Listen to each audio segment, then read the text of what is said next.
Hello, everybody. Corona Lessons, Part 10. Rolling Rock, Part 1. So, man, what a day here in Nashville. I got the garage door open. Beautiful outside. It's like nice, cool, sunny, breezy.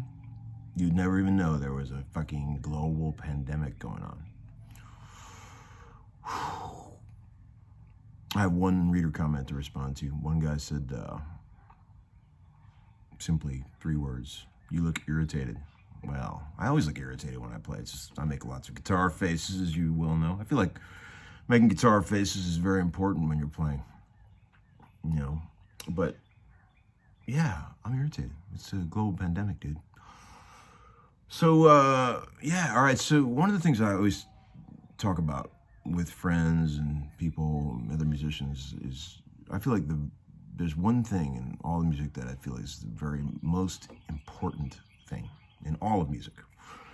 I don't care if you're playing guitar, piano, singing, drums, bass. Well, anybody can play bass, but just kidding, Tony. Phrasing. It's all about phrasing.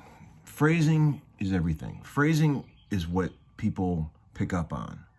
When there's a million housewives all across America watching The Voice or one of those shows where people are up there singing in a competition, aside from the snazzy outfit, I think a lot of times what they're picking up on to make them go, wow, that person really is better than the other person, is the phrasing. Phrasing is everything. Phrasing is how you sell it when you're playing something. You got to sell it. You got to stick the knife. That's what I always say. When you're playing guitar and you... Cool, sirens. You got to stick the knife. You got to know how to stick a knife right in the listener's chest when you're playing something. To, you know, like to sell something. You got to have phrasing. And I do believe that phrasing is born into people. Those that have it, and there are plenty out there, you're born with it. The rest can work and work and work. And you might get close, but it's a natural thing, I feel. And, you know, that doesn't mean we can't aspire. But I could line up like 100 guitar players in a line, like all different levels of skill. And I could say, fellas, play something like this. Play this.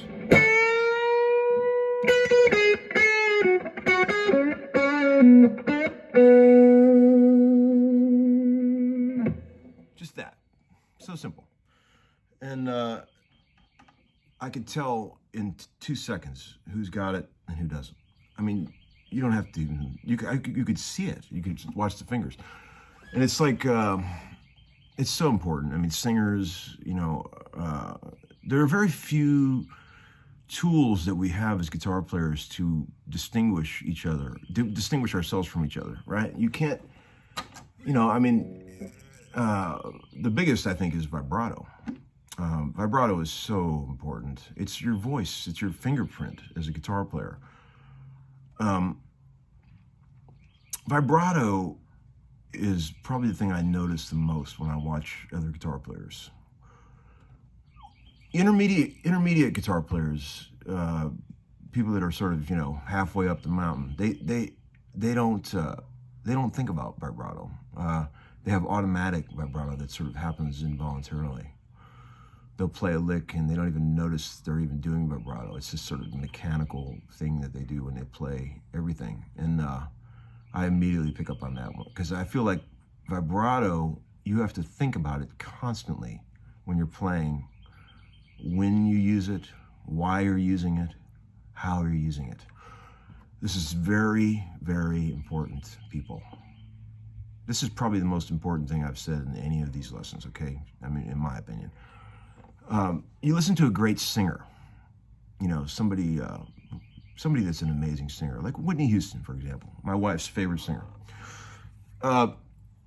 She'll hit a note and just hold it with no vibrato. And then as that note's dying off, she'll start to put a beautiful shake on it. You know, like...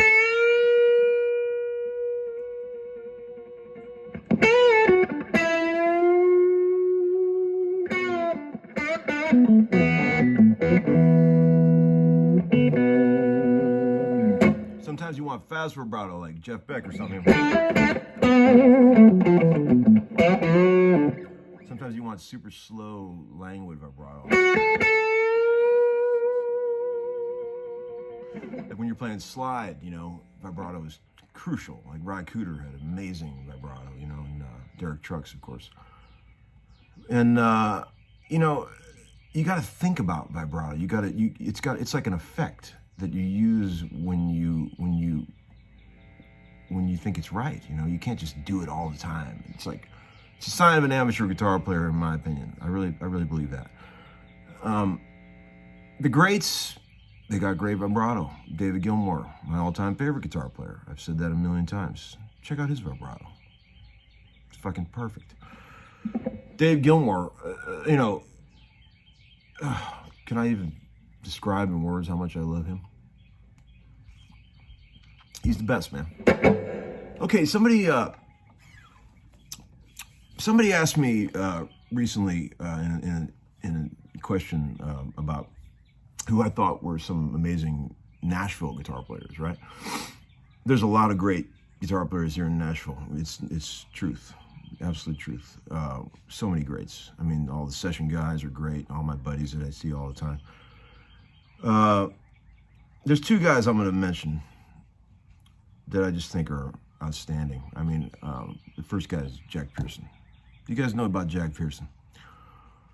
Jack Pearson, he is bad boy.